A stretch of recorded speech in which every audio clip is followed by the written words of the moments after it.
merci de ces très belles introductions. Je suis surtout très heureux d'être avec vous pour partager ce sujet de passion. Je pense que nous sommes tous des curieux, des passionnés de patrimoine. Et j'ai la sensation que l'aventure actuelle du patrimoine mondial est sans doute l'un des mouvements les plus enthousiasmants. Et je ne sais pas si je suis compétent, en tout cas je suis passionné, et j'aimerais partager avec vous cette curiosité pour cette problématique. Alors, Abou Simbel, l'usine Vandel. Donc Béatrice a organisé ce titre, paradoxal, mais sans doute qui résume d'une certaine manière la problématique actuelle du patrimoine mondial. Alors, on peut lire ce titre de deux façons. La première, voilà, Abou Simbel, temple égyptien, grand patrimoine, partagé, reconnu, identifié, mythe de l'architecture. Et bien entendu, cet objet architectural a toute sa place dans une liste mondiale qui est celle du patrimoine mondial, donc Abou Simbel. Et à l'opposé de cet édifice, autre chose, l'usine Vandel. Voilà, vous l'avez à l'écran, mouvement moderne, la modernité, les années 30, un lieu de production industrielle, une architecture caractéristique du mouvement moderne, l'ossature de béton, le métal, le verre, la transparence. Et je crois que cette tension entre la référence égyptienne et l'expression la plus contemporaine de l'architecture, en fait, révèle en deux images voilà, le grand mouvement d'extension patrimoniale qui a incarné, ou qu'incarne, je dirais, sous nos yeux, l'aventure du patrimoine mondial. Le patrimoine mondial s'est construit autour de références partagées, reconnues, aimées de tous, Abou Simbel, et progressivement pour défricher en fait de nouveaux territoires, de nouveaux objets architecturaux pour les intégrer à cette liste du patrimoine mondial. Ce qui est sans doute le plus enthousiasmant dans cette démarche du patrimoine mondial, c'est le caractère, je dirais, universel de cette aventure.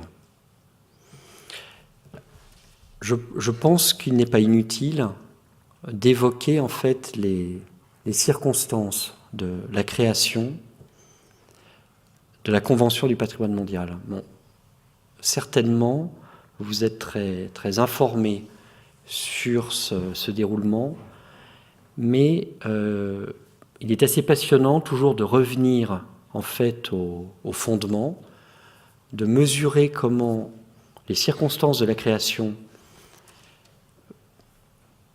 influencent l'histoire de cette démarche et essayer de voir si progressivement nous nous éloignons en fait de l'attitude des fondateurs. Est-ce que nous la développons?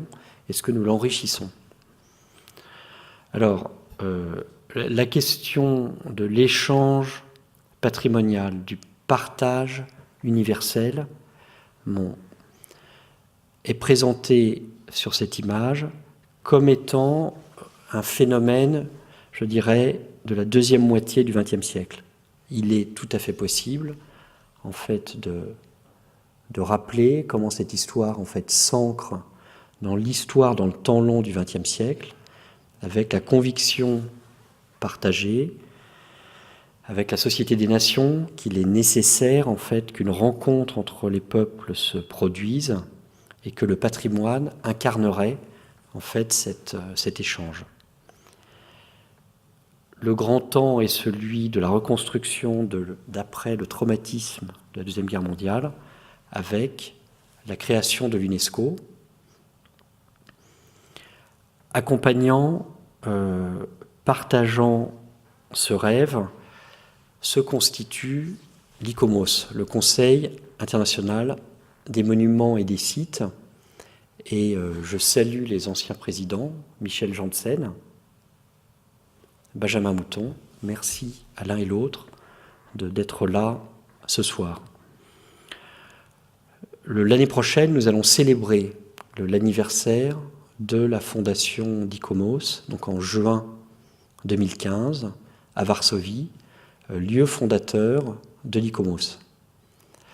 C'est une conviction que le patrimoine doit être partagé, que le patrimoine doit être échangé, et qu'il existe en fait une communauté scientifique de spécialistes du patrimoine, et qu'il est nécessaire que la rencontre permanente existe entre ces compétences, chacune étant ancrée dans les histoires patrimoniales nationales.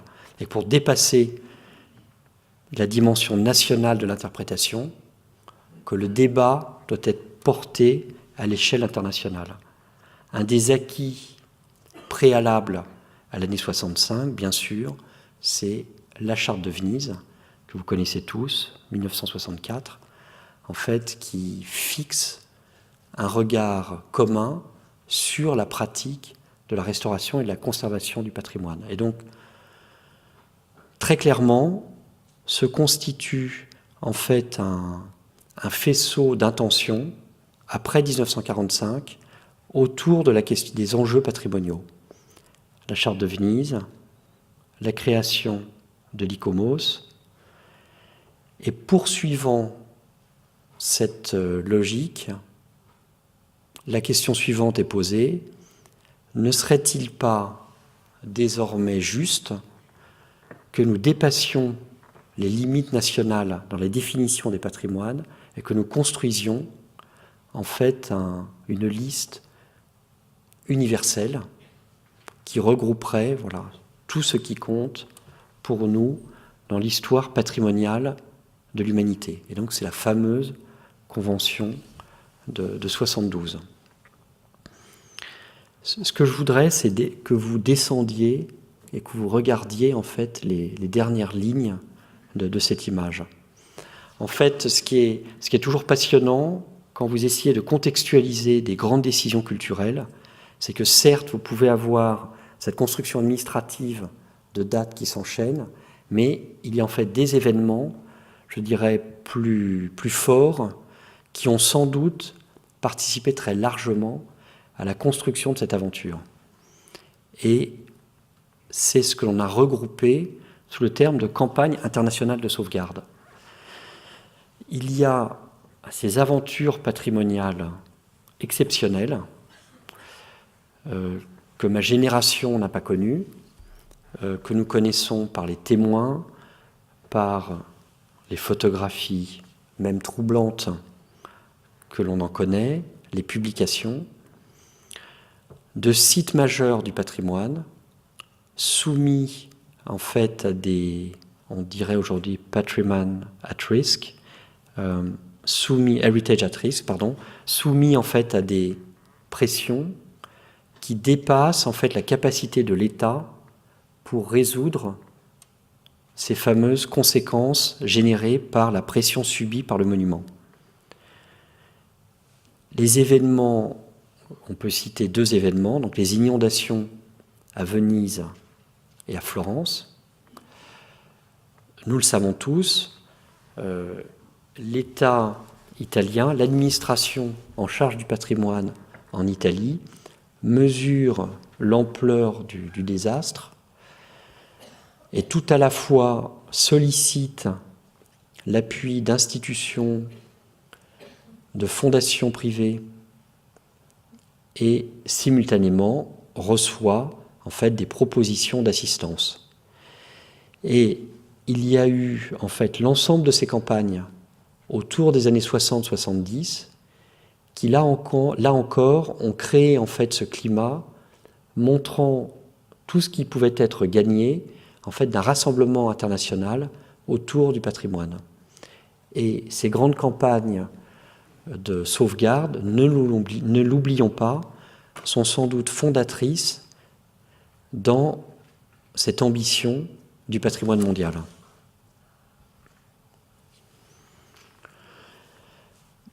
Si l'on regarde aujourd'hui l'acquis de cette convention depuis son établissement en 72, je ferai des allers-retours entre ces deux images. Donc l'établissement en 72, et si l'on regarde l'acquis, très clairement, le succès est intense. On approche en fait des 1000 biens acquis sur la liste du patrimoine mondial. La couverture géographique est systématique, même si une analyse critique mettrait en évidence en fait des diversités, et c'est un enjeu, et je pense que c'est un sujet qu'il faut évoquer ce soir, une surreprésentation de l'Europe, une surreprésentation de la France au sein des pays qui bénéficient de protection au titre du patrimoine mondial. Revenons en fait à cette chronologie fondatrice, parce que vous verrez comment elle aura une importance dans les choix qui vont être faits. Donc en 72, la Convention est établie. Vous savez tous qu'aujourd'hui, elle est ratifiée par la quasi-totalité des États de la planète, mais ceci est sans doute répété de façon systématique. Ce qui est intéressant, c'est que Convention en 72, en fait c'est en 78 que sont inscrits en fait les premiers sites.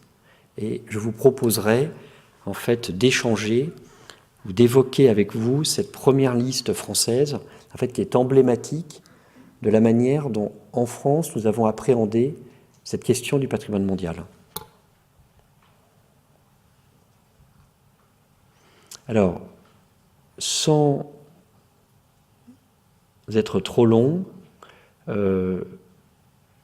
voici une image très austère qui indique la procédure. En fait, ce que je voudrais vous montrer, simplement, c'est que vous avez une phase dite nationale, qui est la construction, la sélection du projet en France, et mon propos n'est pas une description de la construction du dossier, mais de vous livrer en fait mes interprétations.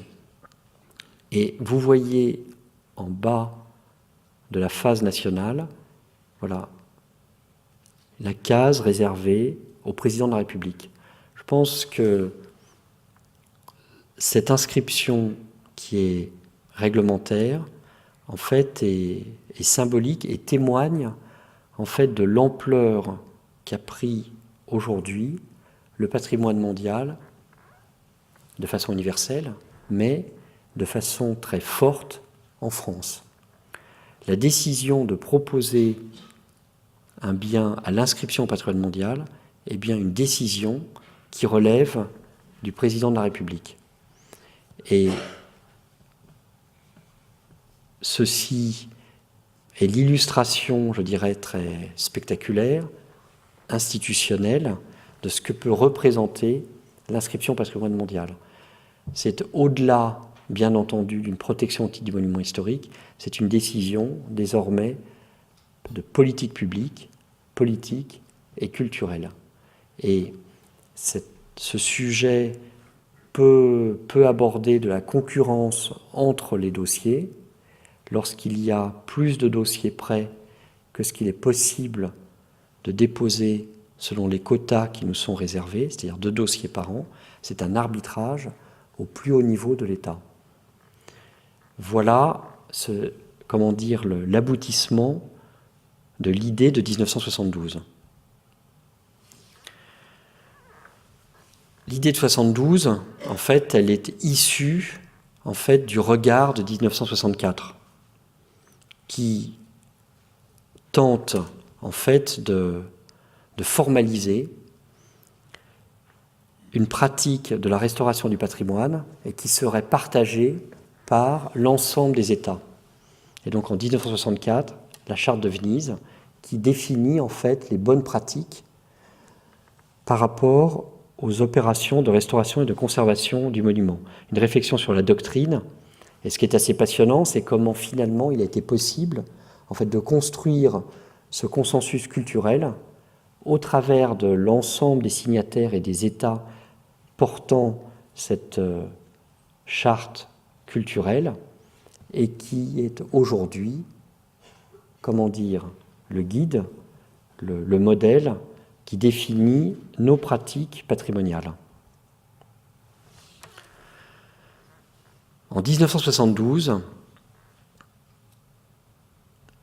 aboutit la décision de 72 et la première liste est enfin définie. Et donc, ce que je vais essayer de faire au travers de ma présentation ce soir, c'est de présenter l'accroissement progressif de la liste française, de la mettre en résonance en fait, des inscriptions internationales, ce qui permet de mesurer l'accord, la distance, voilà, de remettre dans leur contexte d'inscription les biens choisis par la France pour être inscrits au patrimoine mondial.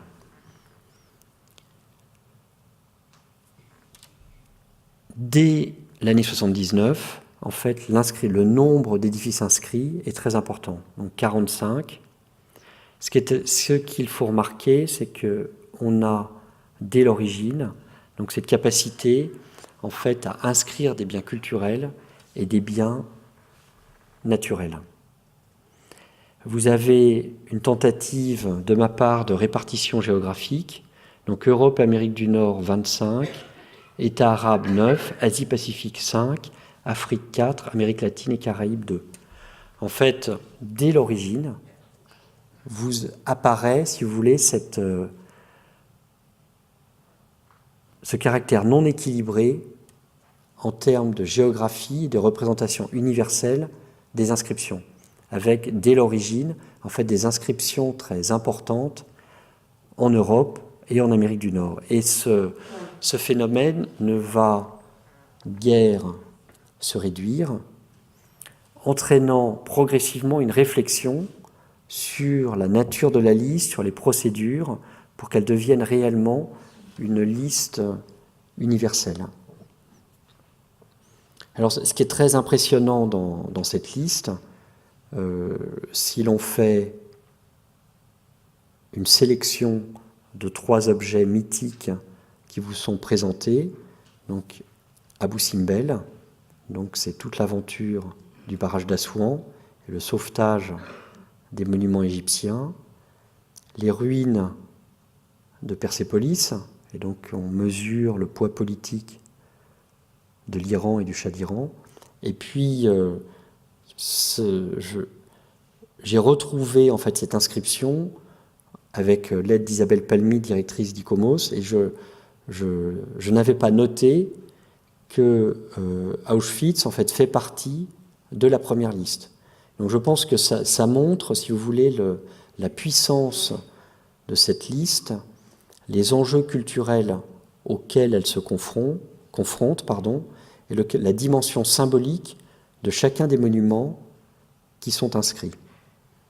Et je crois que voilà, la mise en perspective, et sans être trop insistant de ma part, entre les inscriptions françaises et puis la première liste produite après-guerre qui introduit le camp d'Auschwitz, voilà, est très révélatrice de la valeur exceptionnelle qui était donnée à cette histoire du patrimoine mondial. En 1979, une première inscription française est réalisée. Et cette liste de 79, en fait, m'a toujours passionné. Et de façon permanente, je reviens toujours à cette inscription de 79. Elle exprime d'où nous partons. Elle est représentative, en fait, sans doute, du contexte culturel et patrimonial de l'après-guerre. Elle est très riche, très révélatrice de notre vision patrimoniale au moment de la construction de l'aventure du patrimoine mondial.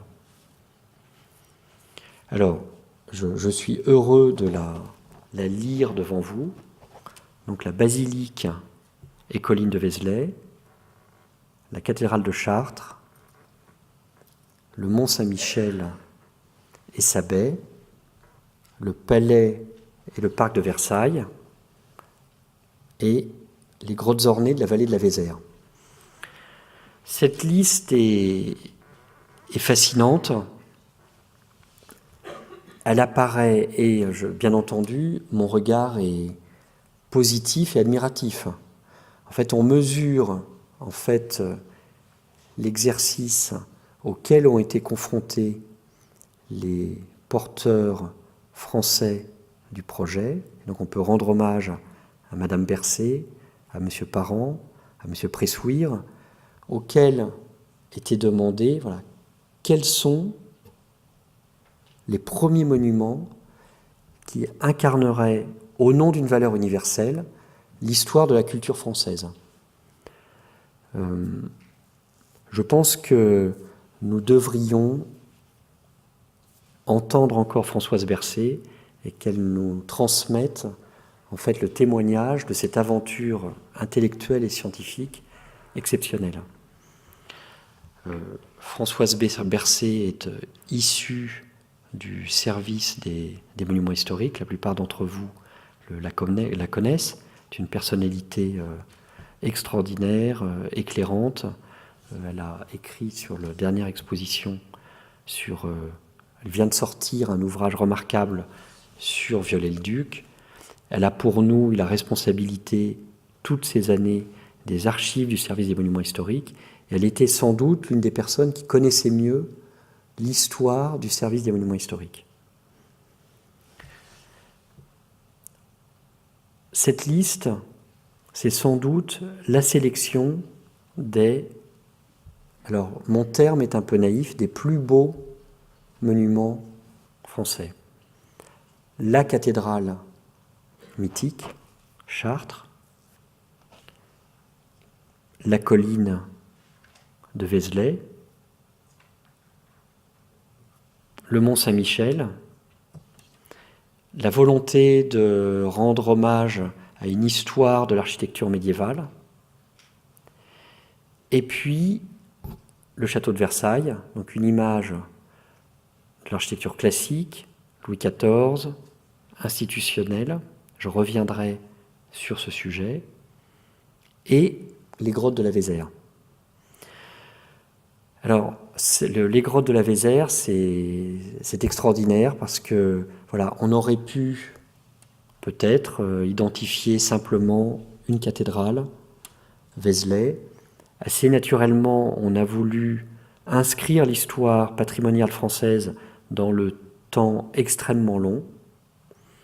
Et puis, quand j'évoquais la valeur de cette liste, c'est que les sites préhistoriques et les grottes ornées de la Vézère, se révèlent aujourd'hui être une réflexion d'une modernité exceptionnelle, puisque nous parlerons de la question des biens en série. Sans anticiper sur l'évolution de cette histoire, très clairement, lors de la fondation en 1979, ce sont des grands monuments qui sont choisis pour être inscrits au patrimoine mondial. Progressivement, ce sont d'autres formes patrimoniales, d'autres concepts patrimoniaux qui vont progressivement émerger. Et aujourd'hui, l'une des réponses, c'est le bien en série.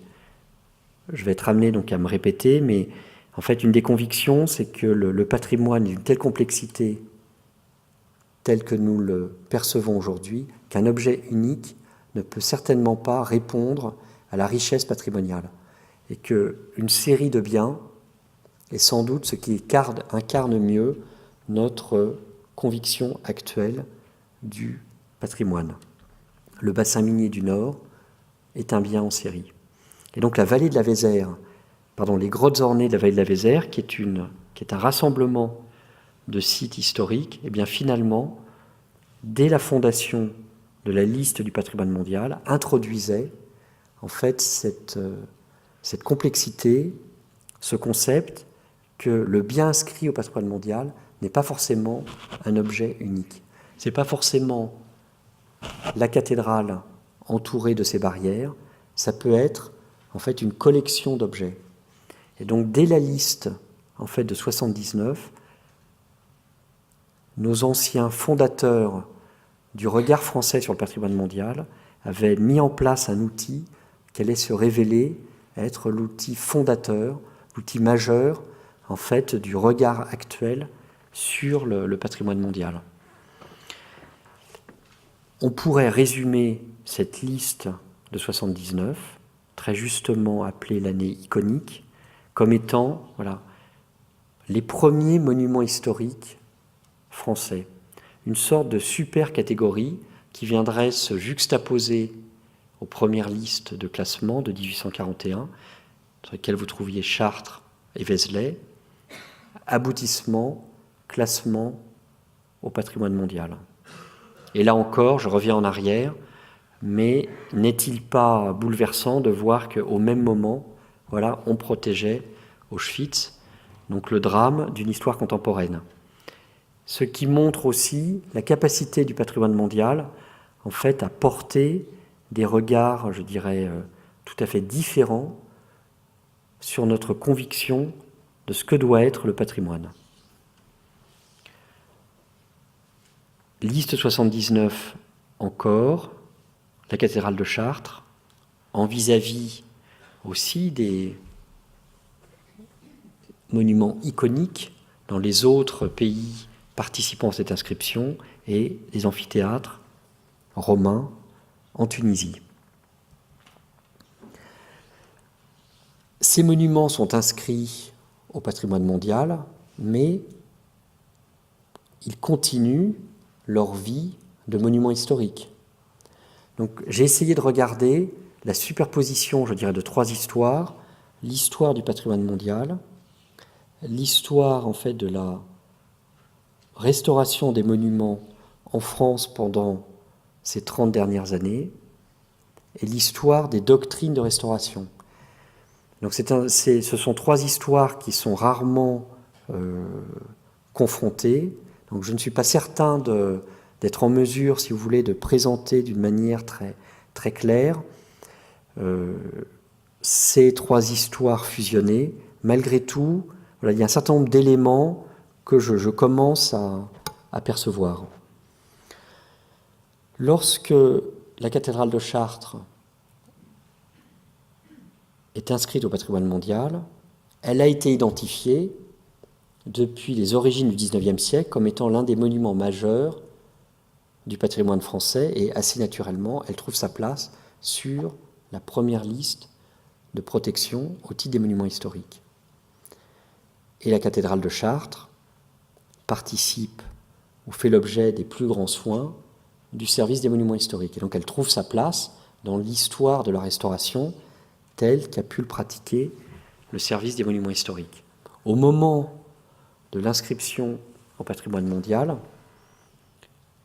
le grand sujet auquel est confronté, le grand sujet, les grands chantiers de la cathédrale, ce sont les restaurations des vitraux mythiques de la cathédrale. Cette collection de verrières du XIIe, du XIIIe siècle, les bleus de Chartres. Ce sont des chantiers exceptionnels, d'une part par les objets qu'ils ont eu à traiter, donc ces grandes verrières que vous connaissez tous, par la mobilisation scientifique et technique qu'ils ont portée. Le travail du laboratoire de recherche des monuments historiques, le travail du corpus vitré à Rome, donc une mobilisation archéologique, scientifique et technique autour de la restauration de ces vitraux et la problématique en fait de l'opacification des verres, des produits verriers soumis à l'impact de la pollution.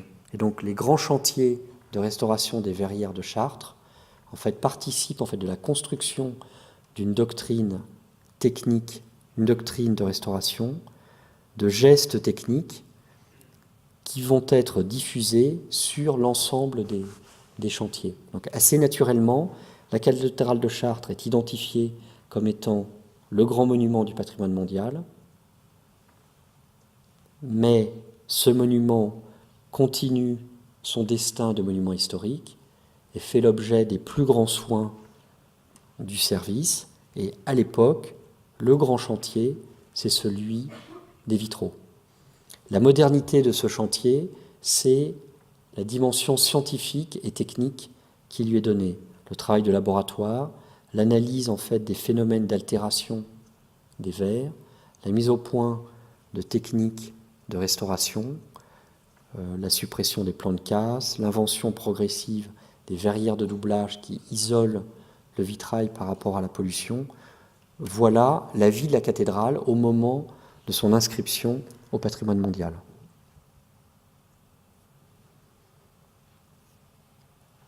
Simultanément, les autres services patrimoniaux sont impliqués dans des démarches de conservation, transmettant des monuments, là encore, le plus souvent emblématiques, donc ayant fait l'objet de restauration, sans doute, depuis le XIXe siècle.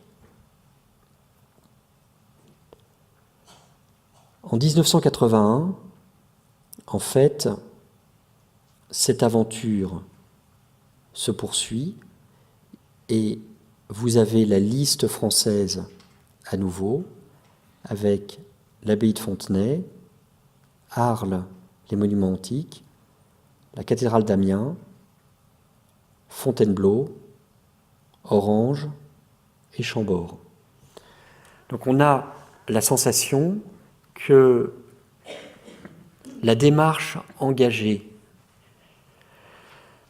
par la France, en fait, poursuit cette logique, qui est celle de l'identification des plus grands monuments de l'histoire de l'architecture française, et qu'on essaye de conforter la mémoire de la période médiévale, l'abbaye cistercienne de Fontenay. Ce qui est intéressant, c'est que c'est un bien privé, et on n'oublie pas que Léon Pressuire, qui porte cette démarche, donc, est l'un des plus grands spécialistes de l'architecture cistercienne. Et très justement, il reconnaît à l'architecture cistercienne et à Fontenay, ensemble conservés, sa place dans cette liste de monuments exceptionnels du patrimoine mondial.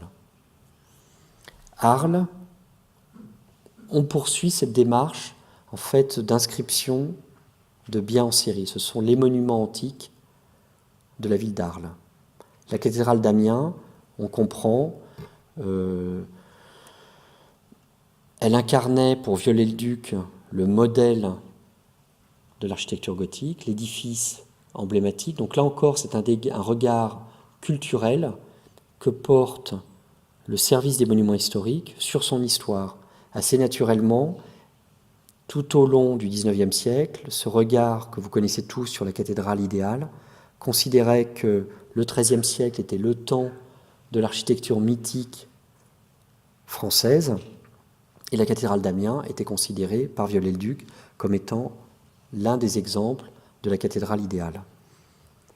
Même culture, même philosophie. En 1981, on inscrit la cathédrale d'Amiens au patrimoine mondial. Le château de Fontainebleau est également inscrit. Et donc, c'est un peu le double de la liste 79. On avait des édifices médiévaux et on avait le château de Versailles. On continue cette inscription d'édifices en fait de la période médiévale et on a l'autre grand domaine appartenant à l'histoire classique de l'architecture française. Chambord participe sans doute à ce même regard.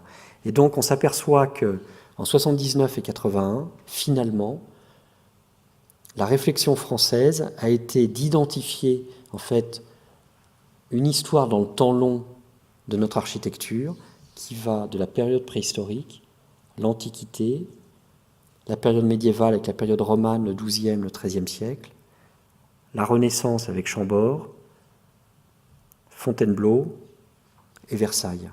Et donc de façon assez spectaculaire, finalement, avec une collection riche d'une dizaine de monuments, eh bien, l'histoire de l'architecture française trouve entièrement sa place dans cette liste d'inscriptions au patrimoine mondial.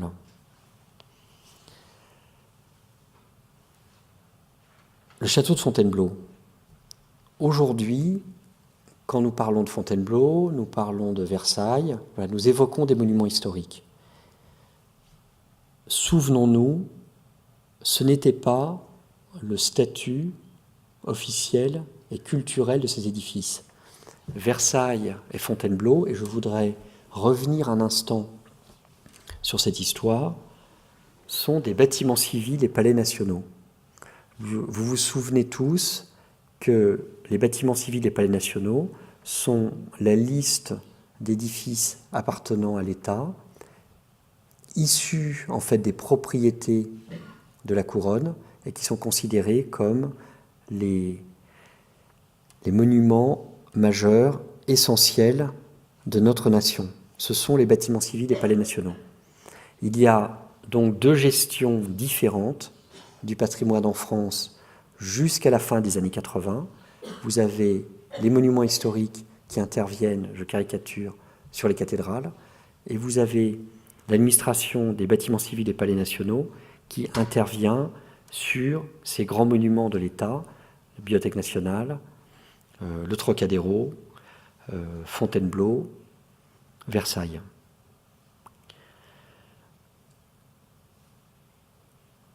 Lorsque Fontainebleau est protégé au patrimoine mondial, il fait l'objet d'un très grand chantier pour lequel j'ai une extrême admiration, qui est un chantier qui était porté par André Malraux, ministre fondateur du ministère de la Culture. Mais je crois qu'il est nécessaire de rappeler en fait les acquis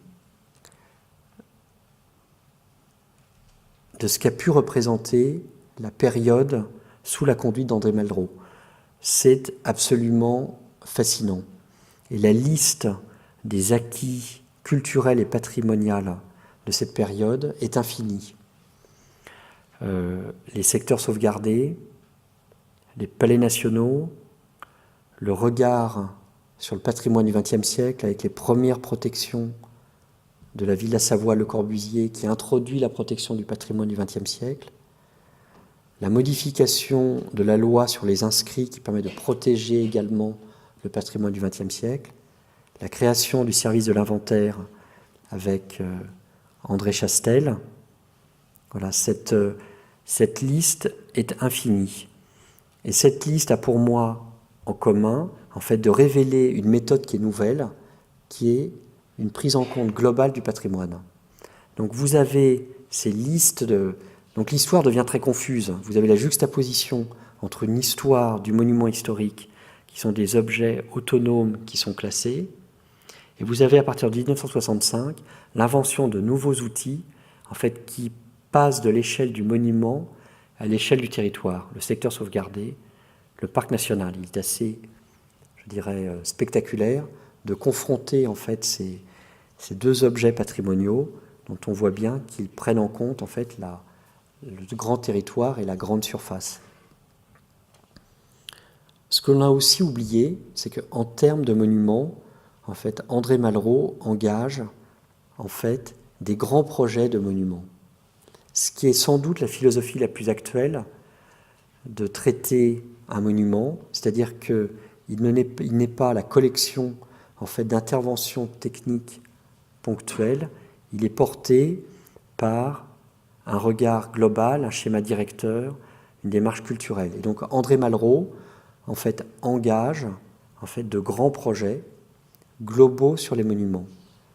Le château de Vincennes, avec Trouvelot, architecte en chef du monument historique, assisté d'Yves Boiret, la grande restauration des Jacobins de Toulouse. Voilà, on pourrait poursuivre cette liste et on mesurait comment certains des grands monuments que nous regardons aujourd'hui en fait, sont issus en fait, de cette idée de chantier global porté par André Malraux. Donc, de la même manière qu'il introduit ce bouleversement fondamental du secteur sauvegardé, qui fait passer qui intègre en fait l'ensemble urbain comme étant une réalité patrimoniale, lorsqu'il est confronté au monument, eh bien, ce ne sont pas des interventions ponctuelles, ce sont des grands projets qui prennent en compte l'ensemble du monument. Et au moment de l'inscription au patrimoine mondial du château de Fontainebleau, vient d'être achevée une restauration extraordinaire qui est celle de la galerie de François Ier, qui est donc cette grande galerie que vous connaissez, avec emblématique de l'école de Fontainebleau, le décor de Primatis, et qui aboutit avec cette publication qui est un numéro spécial de la Revue de l'Art en 1972, qui documente ce grand projet. Je suis convaincu que nos pratiques de restauration évoluent de façon très radicale et très positive vers des procédures plus scientifiques, plus archéologiques.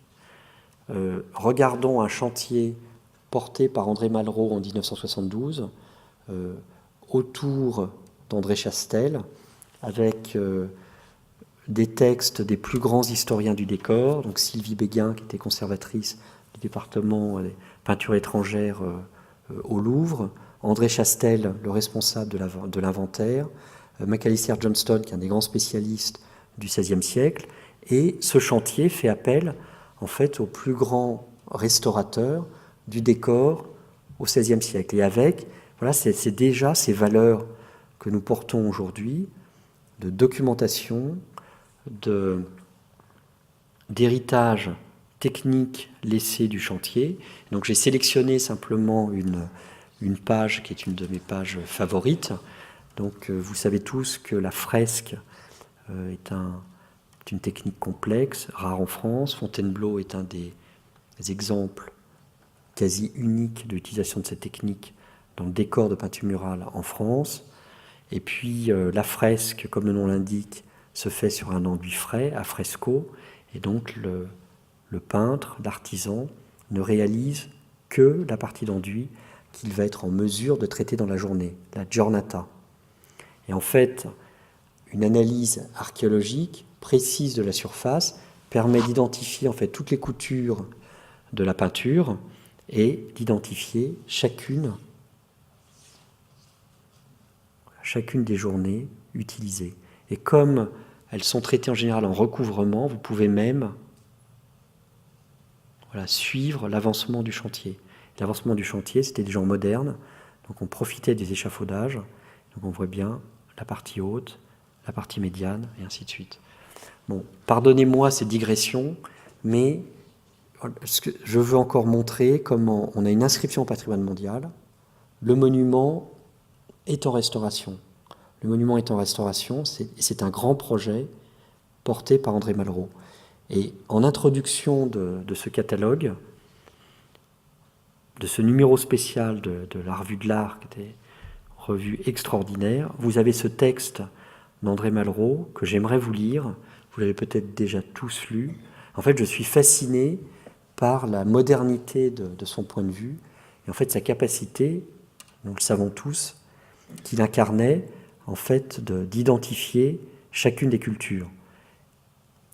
Et il n'est pas, et il est sans doute naturel qu'au moment de l'inscription au patrimoine mondial, eh bien, la personnalité d'André Malraux trouve toute sa place dans cette aventure. Ne n'oublions pas que lorsqu'il y a eu les grandes annonces des grandes campagnes internationales pour les monuments de l'Égypte, elles ont été annoncées à la tribune de l'UNESCO avec des discours exceptionnels d'André Malraux. Le musée imaginaire, nous savons ce que ça représente pour lui, proclame les droits des civilisations disparues. Il restaure une statue sumérienne fidèlement, et non en l'hellénisant, parce que cette statue n'exprime plus pour nous un hellénisme maladroit et se réfère seulement aux valeurs que sa restauration fait découvrir. Ce ne sont plus nos valeurs qui gouvernent la restauration, c'est la fidélité de la restauration. C'est la fidélité de la restauration. Et donc, en 1970, le caractère scientifique d'une restauration est affirmée de manière solennelle par le ministre de la Culture, en introduction du compte-rendu du grand chantier de restauration. Donc voilà, je tenais à rendre hommage, bien entendu, à la personnalité d'André Malraux, à cette conviction qui était alors portée que le grand chantier était un lieu en fait de rencontre entre l'historien, le scientifique, le restaurateur et sans doute l'architecte, qui sont des convictions qui sont pour nous des évidences. Voilà. Et ceci est mis en scène d'une façon très, très spectaculaire par André Malraux au château de Fontainebleau.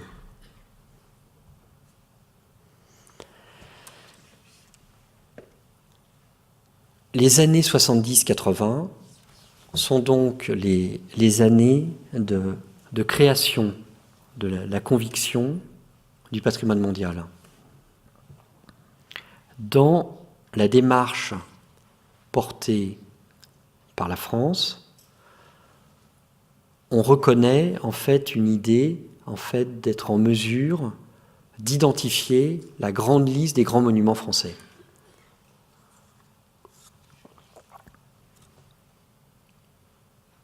Ce qui, si l'on le regarde d'une manière non pas critique, mais analytique, il n'y a pas de différence fondamentale entre un monument historique extraordinaire et un bien inscrit au patrimoine mondial. Et on a considéré que c'était les plus grands monuments français qui devaient trouver leur place sur cette liste d'inscription au patrimoine mondial. Le paysage culturel, donc voilà le premier grand bouleversement conceptuel de l'histoire du patrimoine mondial.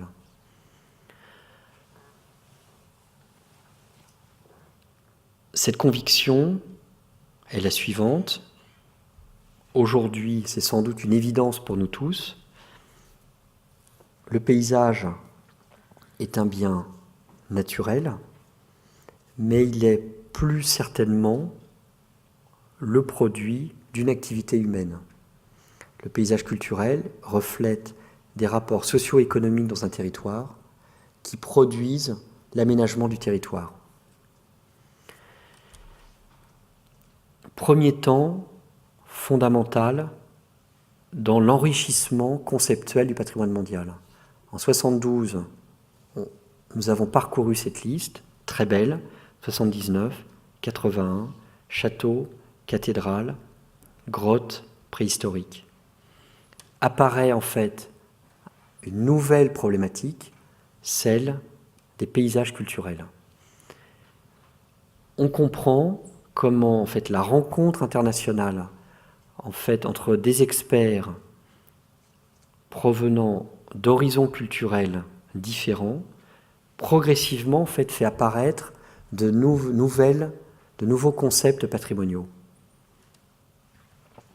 Il y avait cette idée aussi, vous l'avez vu dans les premières cartes, les premières inscriptions, qu'il y avait des super représentations européennes, une surreprésentation, européenne. Or, il existe des civilisations qui s'expriment peut-être moins par le bâti que par d'autres valeurs que révèlent en fait les paysages culturels. Voilà un acquis majeur de l'histoire de la construction du patrimoine mondial. Un nouveau concept patrimonial qui va être incarné par l'inscription d'un premier parc en Nouvelle-Zélande. Ce qui est intéressant, c'est que cette idée, sans doute née de rencontres entre ces spécialistes issus des mondes les plus divers, va progressivement avoir un impact très fort en France, et des inscriptions de paysages culturels vont dorénavant se multiplier en France. Donc, dans la construction de mon propos, j'ai beaucoup insisté en fait sur le temps de la fondation. Vous voyez, l'Égypte, les monuments du Nil, le drame de Florence, de Venise, et tout ceci aboutit assez naturellement à la construction de listes qui identifient en fait les grands monuments. Et ce qui est passionnant, c'est que voilà, une autre logique est progressivement engagée, poursuivant l'invention de l'UNESCO, de l'ICOMOS, cette grande rencontre en fait de spécialistes internationaux issus de mondes différents, en fait produit en fait une matière culturelle nouvelle. Et donc c'est ce concept en fait de paysage culturel qui est aujourd'hui, je dirais, un concept essentiel dans notre rapport au grand paysage.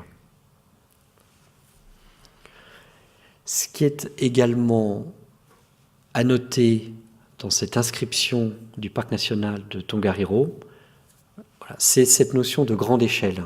Le patrimoine mondial, progressivement, en fait, franchit, je dirais, les limites du monument. C'est autre chose. Ce n'est plus la cathédrale.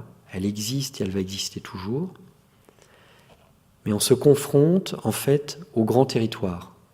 Donc là encore, selon moi, une évolution radicale du patrimoine mondial.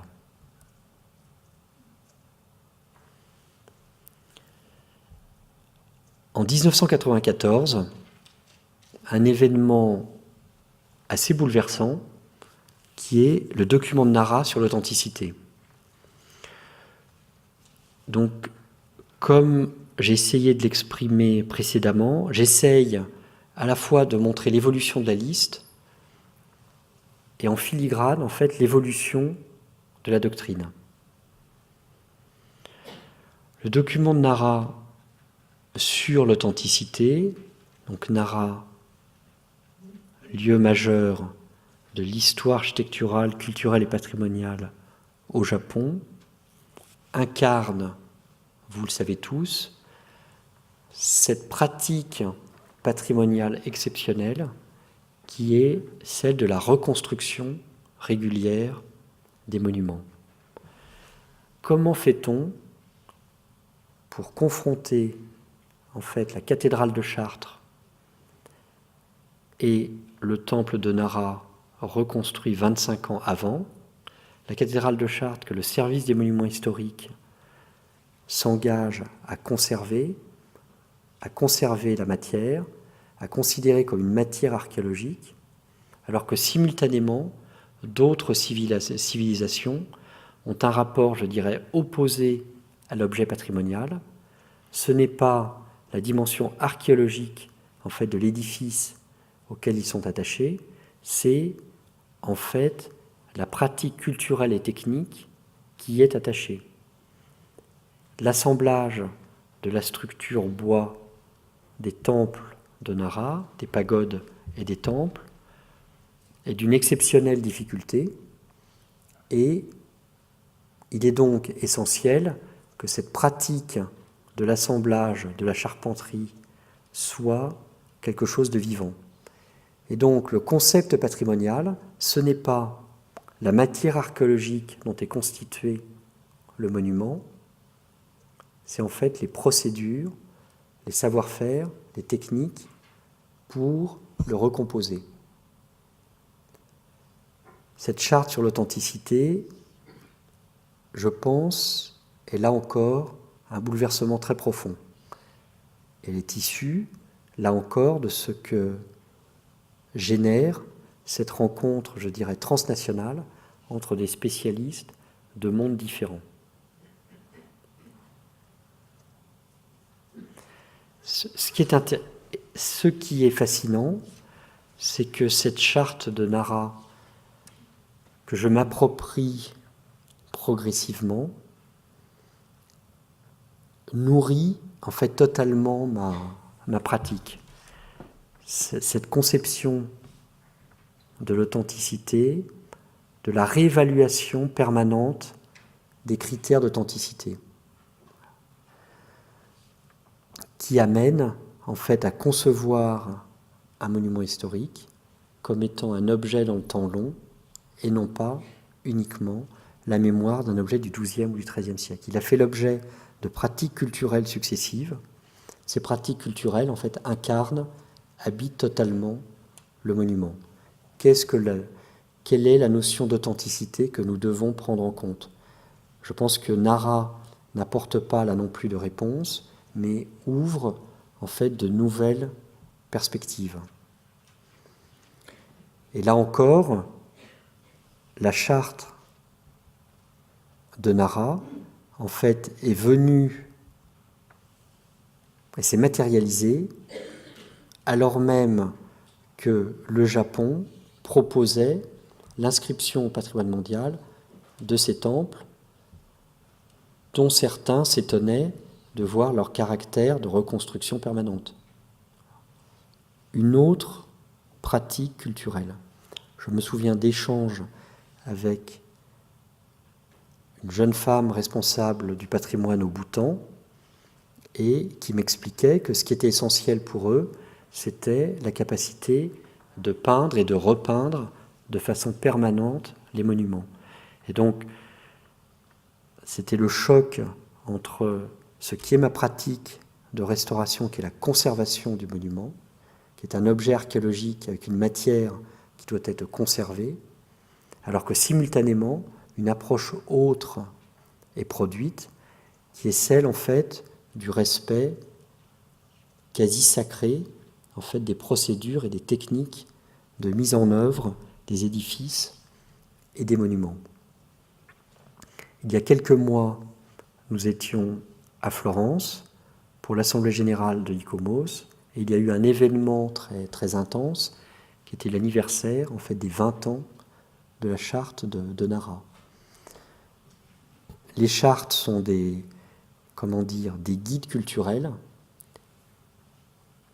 Il faut du temps pour qu'une charte, en fait, trouve sa place dans nos pratiques quotidiennes. Et je pense que je l'incarne. Je suis architecte en chef depuis 1991. Je n'ai pas la sensation d'avoir été très habité, lorsque j'ai commencé ma pratique, par la charte de Nara. Progressivement, c'est quelque chose qui prend beaucoup d'importance dans mon rapport au monument. L'année 2000. En fait, le paysage culturel est devenu un objet patrimonial dans lequel les communautés se reconnaissent. Donc, souvenez-vous, je me répète de manière permanente, mais je suis très, très fasciné par ces télescopages dans le temps. Voilà, on est passé de la cathédrale de Chartres à des paysages industriels des pays de l'Europe du Nord. Quel bouleversement! Et l'une des inscriptions les plus spectaculaires parmi la liste des biens français inscrits au patrimoine mondial, c'est le Val-de-Loire. Il participe à cette conviction que le monument entretient un rapport avec son territoire et que ce qui, cimente cet ensemble, c'est les communautés vivant autour de ces patrimoines, dans ces patrimoines, communautés qui ont construit un paysage au travers des activités qu'elles ont développées. Et donc le Val-de-Loire est une réponse exceptionnelle. Voilà, faut-il protéger le château d'Angers, la cathédrale de Tours? Est-ce qu'il n'existe pas une histoire culturelle de ce territoire dont la seule réponse, ce serait de le reconnaître comme étant une identité complète? Et donc les berges, la vallée de la Loire, ces berges, son paysage naturel, son paysage culturel, les monuments qui ponctuent ces rives constituent ce bien inscrit au patrimoine mondial.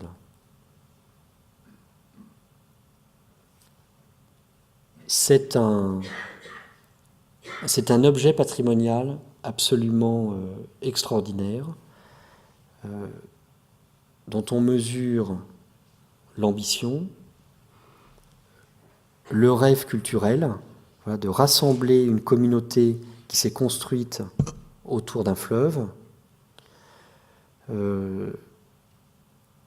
ce qui n'est peut-être pas très fréquent chez nous, de faire en sorte que toutes ces communautés dialoguent et se retrouvent autour d'un dossier unique, et à partir de là, une nouvelle gestion du territoire qui doit, dans l'ensemble des documents d'urbanisme, en fait, intégrer les contraintes qu'impose en fait, l'inscription au patrimoine mondial, la conception d'équipe. Je voudrais rendre hommage à Isabelle Longuet, qui est chargée de mission pour le patrimoine mondial et pour le site du Val-de-Loire.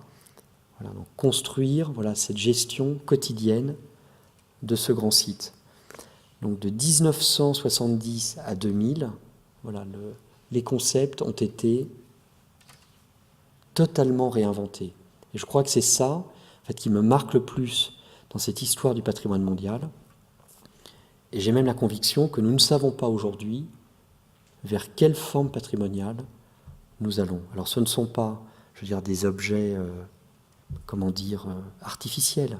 Ce sont vraiment des réflexions culturelles profondes qui tentent en fait de mettre en scène de la façon la plus juste ce qu'est un objet patrimonial.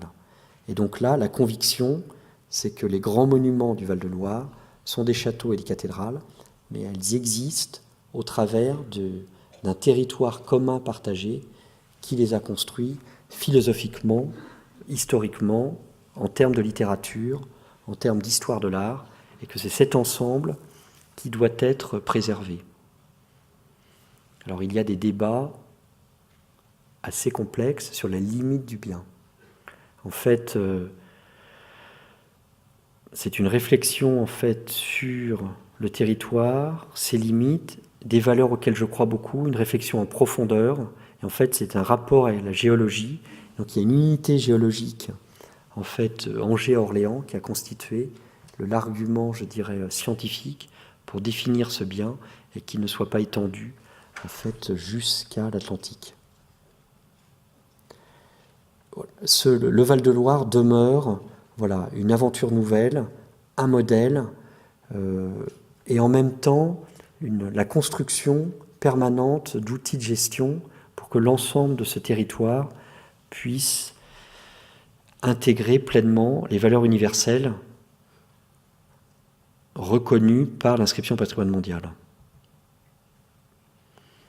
Ces notions de grands paysages sont étendues et on pourrait identifier l'ensemble des dossiers qui participent à cette extension. Au moment des années 2000, l'évolution a été radicale par rapport au temps de la fondation. 2003, Convention pour la sauvegarde du patrimoine culturel immatériel. Nous mesurons cette accélération en fait, de la prise en compte des valeurs patrimoniales. 2003, le patrimoine immatériel.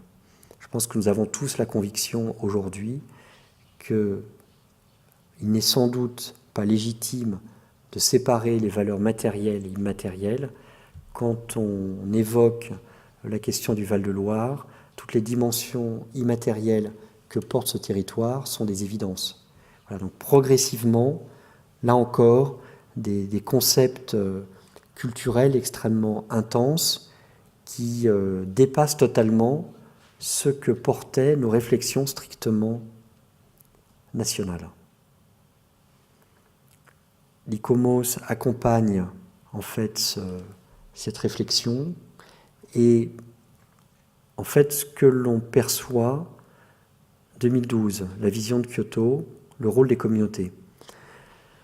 En fait, progressivement, la réflexion devient de plus en plus intense et tente en fait de fusionner totalement le monument et les communautés qui portent ces lieux. Je pense qu'en 1970, on a protégé des objets architecturaux. Et progressivement, en fait, on tente d'établir en fait une fusion entre le monument, son territoire, et l'ensemble des communautés qui sont portées par ces lieux. À Florence, donc la déclaration de Florence de la dernière Assemblée générale de l'ICOMOS, patrimoine et paysage en tant que valeurs humaines.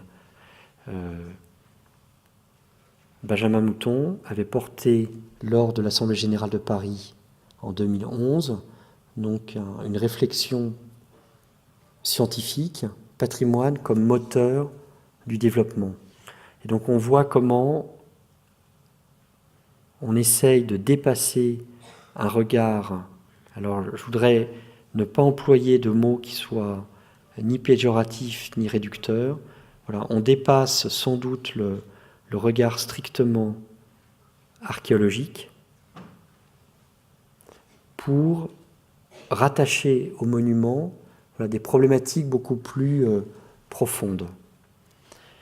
Mais j'ai la sensation que les pères fondateurs, lorsque, à l'occasion de la première liste, ils avaient pris la décision d'inscrire le site d'Auschwitz sur la première liste mondiale, mesuraient déjà comment ce lien permanent entre le monument, les communautés, l'histoire des communautés qui ont été confrontées avait toute sa place dans le patrimoine.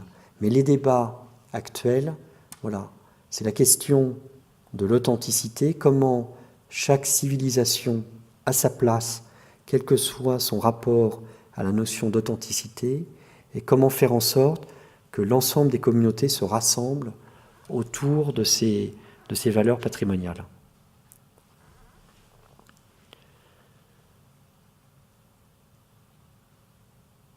L'étape nouvelle, qui est, je dirais, pratiquement la photographie de ce qui se passe aujourd'hui, c'est le bien en série. À nouveau, je reviens à la fondation, les grottes de la Vézère. Donc on avait cette idée que pour témoigner d'une histoire culturelle, vous ne pouvez pas vous concentrer sur un objet, mais qu'en fait, il y a une collection qui est représentative de la diversité de la réponse produite alors, la grotte de la Vézère. Progressivement, cette réflexion s'installe. Et je voudrais insister sur ce que j'aurais dû mettre en gras. En 2005, un événement intense qui est l'inscription de la ville du Havre au patrimoine mondial, faisant entrer l'ensemble urbain, le patrimoine du XXe siècle, la matérialité du béton armé. Voilà. Dans ma pratique quotidienne du patrimoine, je suis habité par cette réflexion. Je suis passé trop vite sur les années 80. Hommage qui doit être rendu à Jacques Lang, à Christian Dupavillon, directeur du patrimoine, avec cette notion alors de nouveau patrimoine. Vous l'avez tous traversé. Je reviens à l'histoire française du regard patrimonial. Pardonnez-moi, je reviens en arrière. En 1980, certes, la cathédrale incarne le monument historique, mais il existe en fait d'autres développements dans l'architecture, dans l'histoire des techniques, qui tout autant sont dignes d'une reconnaissance patrimoniale.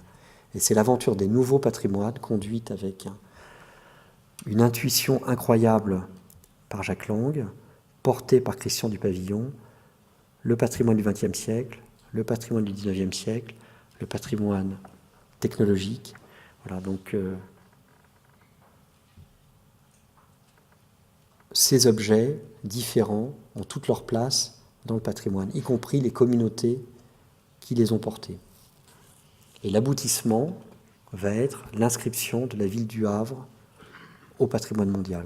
Et donc, j'appartiens à l'ère du temps, je suis nourri de cette aventure des années 80, je le sais parfaitement, et c'est ce qui explique très certainement mon engagement depuis le concours, depuis mon titre d'architecte en chef de 91, pour les nouveaux patrimoines.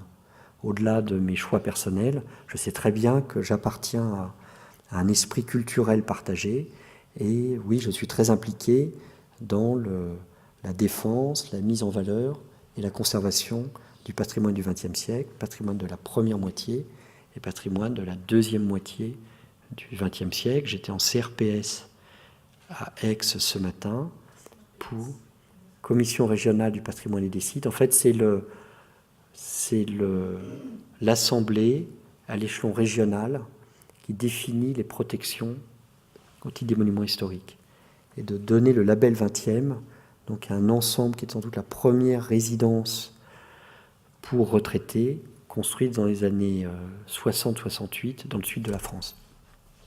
Voilà, donc cette histoire du patrimoine du XXe siècle est incarnée par l'inscription de la ville du Havre au patrimoine mondial. Là encore, parlons des communautés, quel bouleversement. Nous avons tous entendu la ville du Havre, mon Dieu, la ville du courant d'air, quelle horreur, quelle austérité, quelle homogénéité terrible.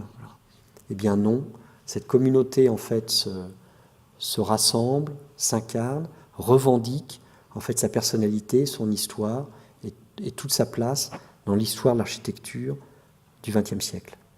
Aujourd'hui, la ville du Havre est un haut lieu de pèlerinage patrimonial, comme tous les sites du patrimoine mondial, mais tout particulièrement la ville du Havre. Et vous savez que la ville du Havre a créé un équipement, vous visitez un lieu qui est remeublé, qui présente le mode de vie au moment des années 50, à la fin de la reconstruction de la ville, et c'est un lieu de visite, un lieu de mémoire essentiel. Donc, 2005, une prise de position radicale en France, l'inscription d'une ville et d'une ville reconstruite. Simultanément, vous avez des listes d'inscriptions de biens en série. Alors j'ai vécu de près, en fait, 2 dossiers en tant que président d'ICOMOS France, les fortifications de Vauban, et je reviendrai sur un moment incroyable des lagons de Nouvelle-Calédonie. Le concept de bien en série est une réponse extraordinaire à cette conviction que vous ne pouvez pas ramener une production architecturale à un seul objet. Vauban est l'auteur, en fait, d'une collection de fortifications. Et que le travail de conception de Vauban n'est pas soluble dans un édifice. Et que, voilà, c'est un ensemble de biens qui seront la seule façon de témoigner de l'apport de Vauban à l'œuvre universelle. Ça, c'est une explication méthodologique. L'autre explication des années 2000, c'est que la décentralisation a fait tout son chemin et que dorénavant, et je voudrais insister sur ce point, les dossiers ne sont plus sélectionnés par le ministère de la Culture ou le ministère en charge de l'environnement. En fait, ce sont les territoires en fait, qui construisent leurs dossiers.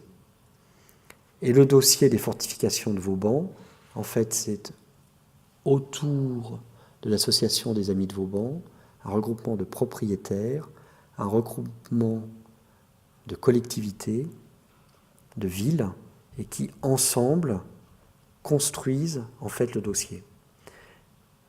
Ceci n'apparaît pas dans une liste comme celle que vous voyez, qui ne fait que représenter l'aboutissement des inscriptions au patrimoine mondial. Le phénomène actuel, qui est, je vous assure, fascinant, c'est que les dossiers d'inscription au patrimoine mondial, en fait, sont inventés par les communautés. Donc le débat des années 2000, oui, était légitime, puisque ce sont les communautés, non seulement elles vivent dans les monuments, mais ce sont elles, en fait, qui inventent les concepts patrimoniaux.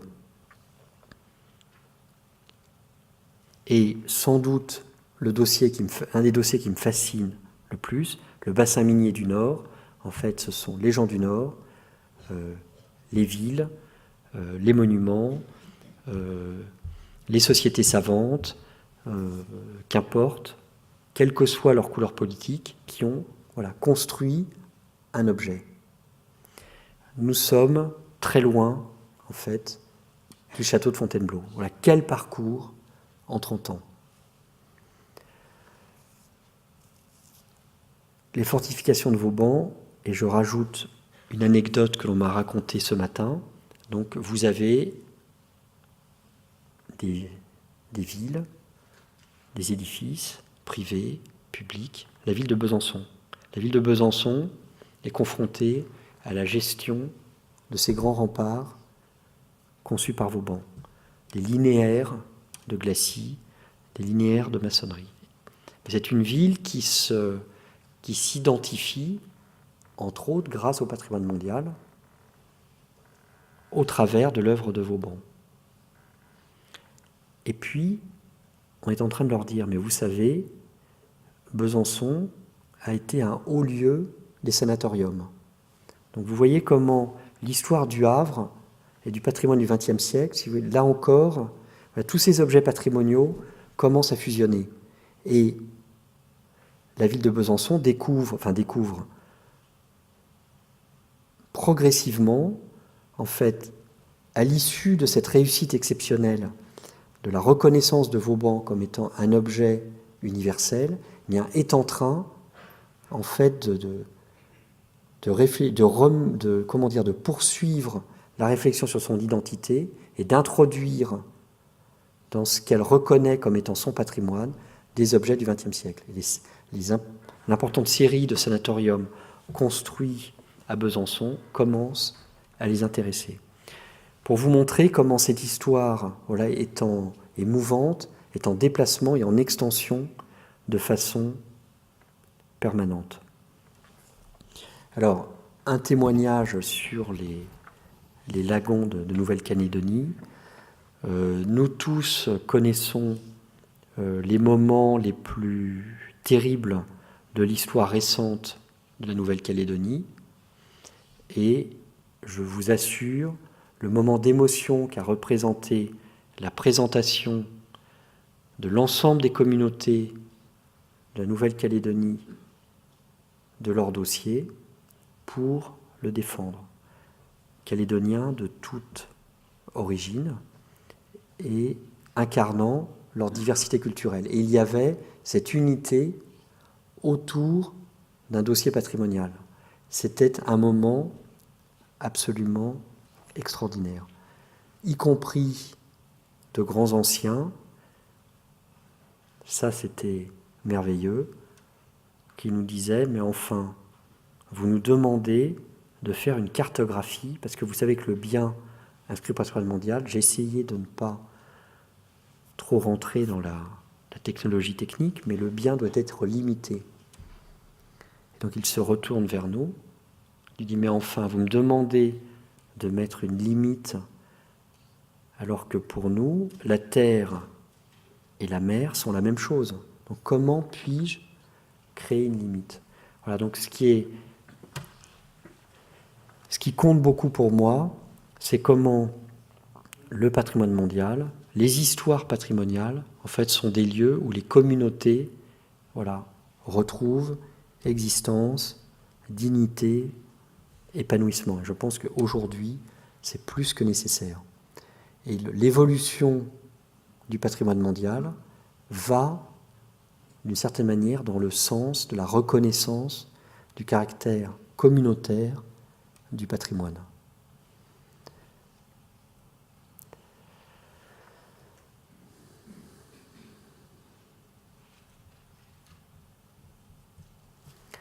Puisque le patrimoine mondial, en fait, s'interroge sur ce qui est réellement patrimoine, eh bien, le patrimoine du XXe siècle, progressivement, trouve sa place dans Céliste.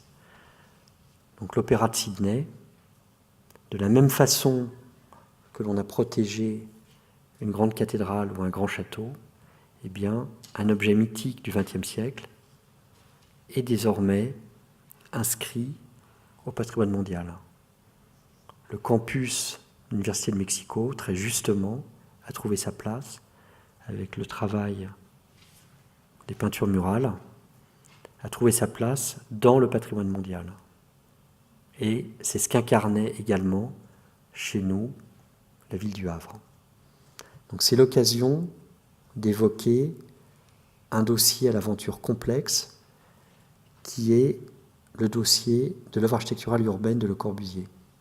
En fait, j'ai été parmi les premiers experts et le dossier continue aujourd'hui. Il s'agit en fait d'un dossier qui est, je dirais, nourri par cette histoire que je viens de vous décrire. Donc le patrimoine du XXe siècle a toute sa place dans le patrimoine mondial. La deuxième chose, c'est que la production architecturale ne peut être incarnée par un seul objet. Et donc, si on considère que le travail de l'architecte Le Corbusier a une valeur universelle, celle-ci ne peut être démontrée que par l'inscription d'un bien inscrit en série, que par une liste d'édifices. Ce sujet est une polémique intense entre les porteurs du dossier et le centre du patrimoine mondial, considérant sans doute que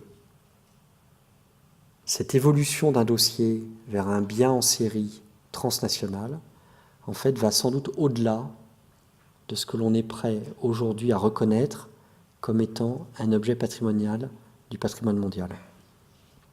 C'est un bien transnational, et c'est ça qui est absolument extraordinaire dans cette histoire. Le Corbusier, au long de sa pratique architecturale, a construit en Europe, en Amérique du Sud et en Inde.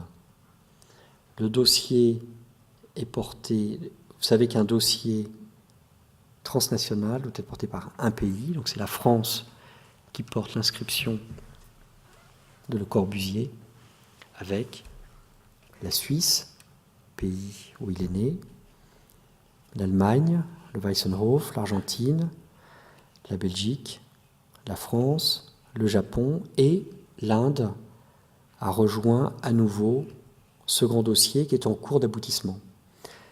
Ce qui est intéressant, c'est que ce dossier, qui, je l'espère, aboutira,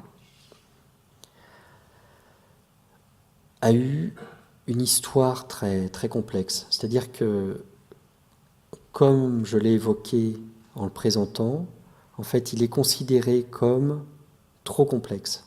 Il y a trop d'édifices. Même si la notion de bien en série est reconnue, il est considéré que Le Corbusier devrait être plus justement représenté par 3 ou 4 icônes. Donc vous voyez, je vais en venir sur ce télescopage entre les valeurs fondatrices et l'évolution qui se produit aujourd'hui. Donc Le Corbusier, c'est la ville de la Savoie, l'église de Ronchamp, le couvent de la Tourette. Voilà 3 icônes qui constitueraient un bien en série, mais qui suffiraient en fait à témoigner de l'œuvre de Le Corbusier. Non, les porteurs du dossier considèrent que l'aventure architecturale de Le Corbusier s'est exprimée de manière universelle et entre autres par la capacité qu'il a eue à construire dans différents pays. Et l'invitation qui lui a été faite en Inde pour construire en fait une capitale, la capitale du Pendjab, à Chandigarh, voilà, témoigne de ce caractère universel de son œuvre. Donc je vous ai présenté en fait une histoire, je dirais, positive du développement, avec l'agrégation en fait de nouveaux concepts. Le paysage culturel, les ensembles urbains, le patrimoine du XXe siècle, les biens en série. Malgré tout, il ne suffit pas, je dirais, de s'inscrire dans cette histoire pour trouver sa place au patrimoine mondial. Le patrimoine du XXe siècle demeure un enjeu culturel. Le bien en série demeure une construction complexe. En fait, l'inquiétude du patrimoine mondial, qui est légitime, c'est que plus le bien est multiple, plus la construction d'un outil de gestion qui assurera le maintien de cet ensemble sera une construction complexe qui aura des chances en fait d'échouer. Et donc la demande, par exemple sur Le Corbusier, c'est de revenir en fait à une série très intense.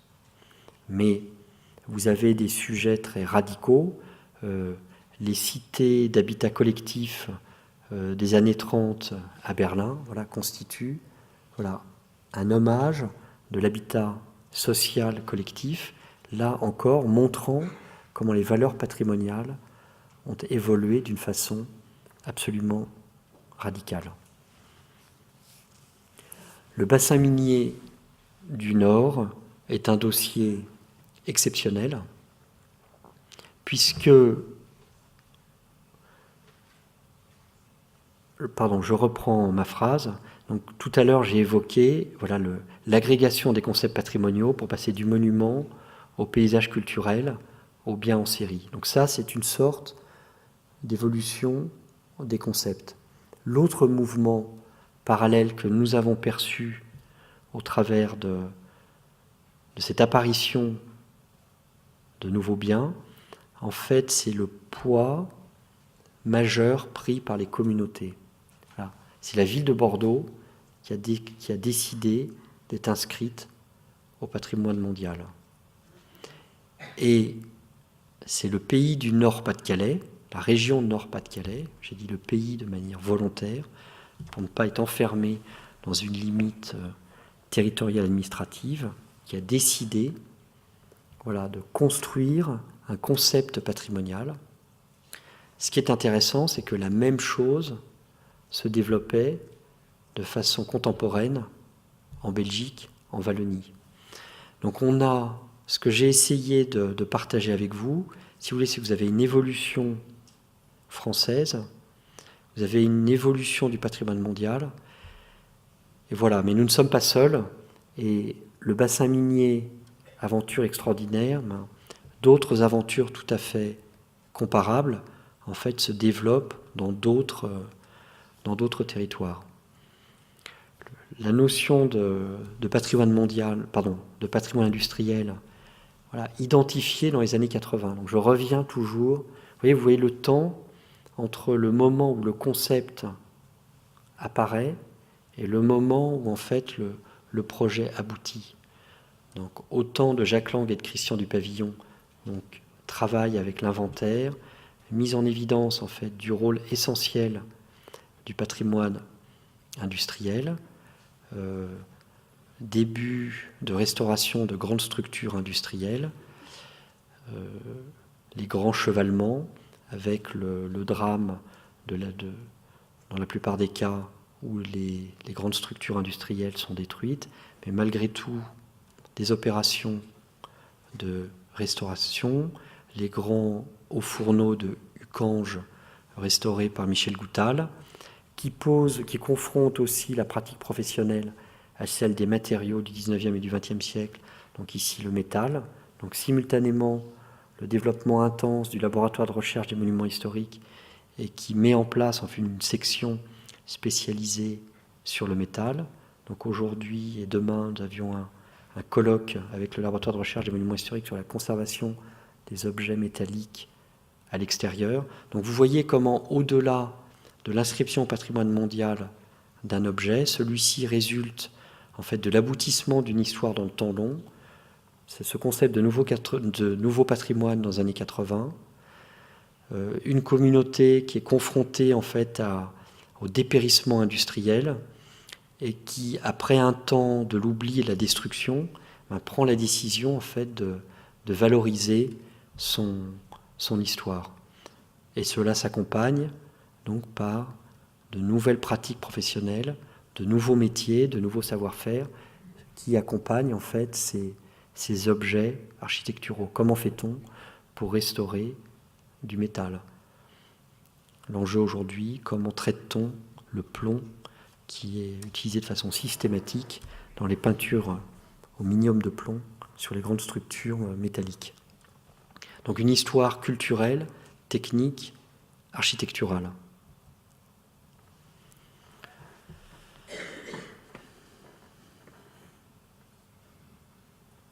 Aujourd'hui, quelle est la situation? Je pense que se confrontent dorénavant l'ensemble des concepts patrimoniaux. Le monument, le paysage culturel, le bien en série. Ce qui me fascine, c'est que si vous regardez les propositions,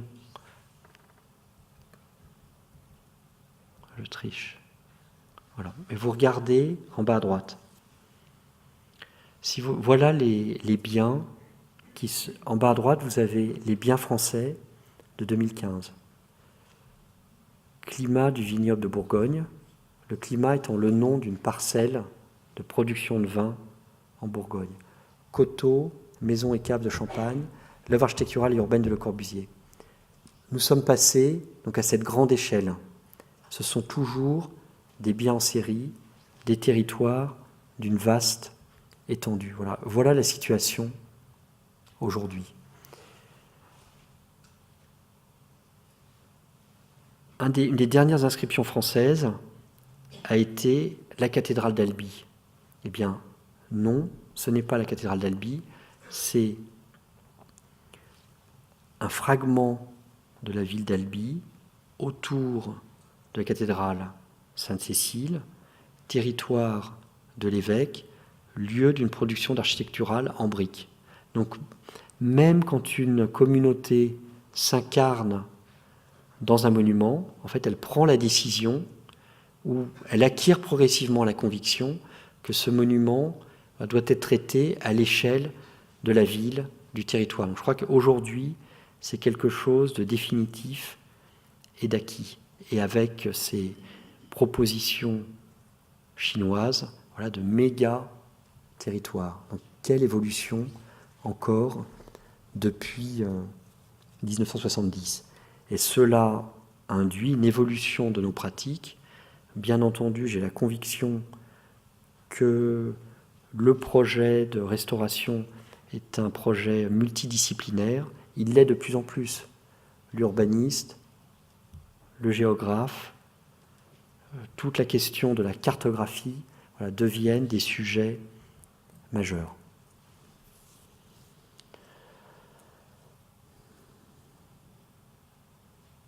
Il est important, alors même que l'on évolue, qu'on évoque cette évolution vers des objets très radicaux, des objets mythiques. La grande mosquée de Djenné, construite au début du XXe siècle, elle incarne les valeurs de Nara, donc la capacité des communautés à assurer l'entretien de leurs monuments. Il y a eu des chantiers absolument exceptionnels de restauration en fait de l'architecture en terre au Mali, qui étaient en fait produits historiquement par des artisans spécialisés, rattachés à des familles. Et donc les savoir-faire existent, et donc très justement, le document de Nara assure le lien entre la reconnaissance patrimoniale de ces grands monuments, mais également le climat culturel et social qui a fabriqué ces monuments.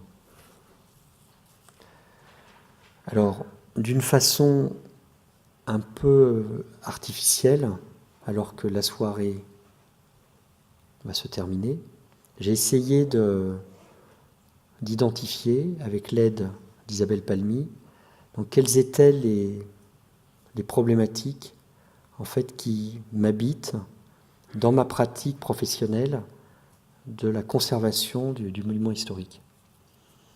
Donc je pense que les convictions portées par la déclaration de Nara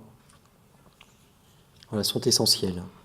Ce regard sur l'authenticité et le fait que nous pouvons avoir des points de vue différents sur l'authenticité, alors que je suis très impliqué dans les démarches de conservation, qui considèrent que le monument est un objet archéologique qui doit être préservé. Je pense que l'autre enjeu aujourd'hui, on pourrait parler de la tour Triangle, par exemple. Quelle est la part de débat citoyen et démocratique autour des communautés, autour des monuments? À partir du moment où, à partir des années 2000, de manière très forte, on a affirmé que le lien doit être exprimé entre le monument et les communautés, quelle place réelle nous laissons aux communautés pour décider et participer à la conception du projet? Beaucoup d'entre vous sont impliqués dans la vie associative. Comment faire en sorte que le débat ne soit pas limité à une information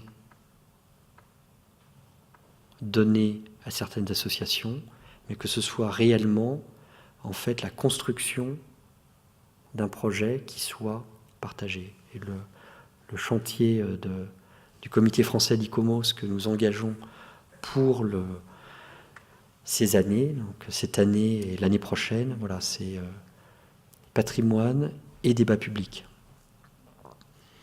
La question du développement, je pense que dans, entre autres, les sociétés européennes confrontées, à la rupture économique, de quelle manière le patrimoine peut participer au développement des communautés. Donc c'est la question des savoir-faire, la question de l'enseignement, la question de la transmission. Mais comment est-ce que le patrimoine peut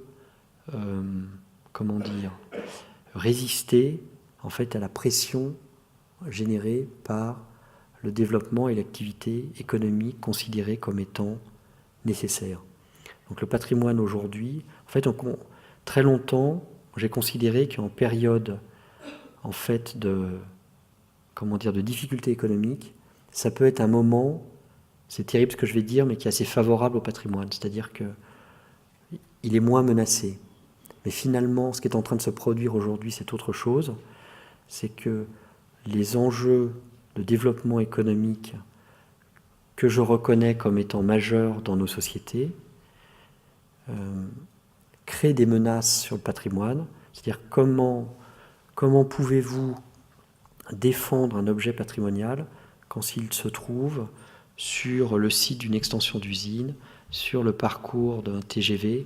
Donc aujourd'hui, le patrimoine traverse une période d'extrême fragilité. Au-delà de la question des budgets publics, ça c'est un autre débat, mais bon, le patrimoine est relativement sanctuarisé, en tout cas dans notre société. Mais au-delà de ça, la situation actuelle crée en fait une pression terrible sur le patrimoine. Il est quasiment impossible d'y résister. Alors, en conclusion de cette présentation chronologique, voilà cette liste incroyable des 39 biens inscrits au patrimoine mondial.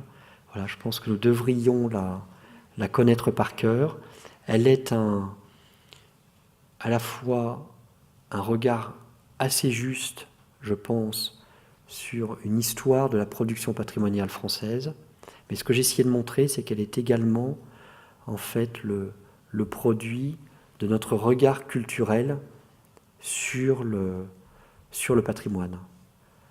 Et cette liste, en fait, est traversée par un mouvement d'un dynamisme incroyable, universel, qui introduit l'évolution des concepts culturels, comment nous passons de notre chère colline de Vézelay au bassin minier du Nord. Quelle histoire incroyable. Et si vous regardez en fait les dernières inscriptions, elles sont encore plus fascinantes. 2005, les beffrois de Belgique et de France, donc en fait ce sont des biens en série. La ville du Havre reconstruite, la très grande ville de Bordeaux, les biens en série de Vauban. Je reviens sur cet extraordinaire dossier des lagons de Nouvelle-Calédonie. 2010, la cité épiscopale d'Albi. Voilà, ce n'est pas la cathédrale, c'est toute la cité. Il y a une histoire de l'architecture en briques. Les pitons de la Réunion, je voudrais dire un mot de la Réunion. Je suis passé trop vite sur un sujet majeur qui est la question en fait du rééquilibrage de la liste. Il y a une conviction française, c'est que nos territoires les plus éloignés en fait ont toute leur place dans l'inscription au patrimoine mondial et que c'est une manière aussi de participer au rééquilibrage géographique universel. 2011, site palaffitique, c'est un dossier extraordinaire, ce sont des sites, vous ne voyez rien, tout est sous l'eau, les sites palaffitiques, vous savez, c'est cet habitat sur pilotis dans les lacs préhistoriques, et c'est un dossier transnational qui était porté par la Suisse. Les Causses et les Cévennes, paysage culturel de l'agro-pastoralisme méditerranéen. C'est un dossier qui a mis des années à aboutir. Et je pense qu'il est intéressant de le mettre en rapport avec le premier parc de Nouvelle-Zélande. Voilà, la Nouvelle-Zélande, paysage culturel, sans doute. Mais finalement, nous avons désormais la conviction que nos paysages, en fait, sont des paysages culturels et qui sont le témoignage de l'activité humaine. Le bassin minier du Nord, je vous en ai déjà parlé. Et puis, voilà, c'est merveilleux. Voilà qui va m'aider à faire ma conclusion. Nous avons commencé par la grotte de la Vézère et finalement en 2014, un dossier qui a été applaudi par la Convention et par le Centre du patrimoine mondial, c'est la grotte Chauvet. Donc finalement, l'histoire est en extension, mais il y a des permanences qui sont portées par cette aventure du patrimoine mondial. Merci beaucoup.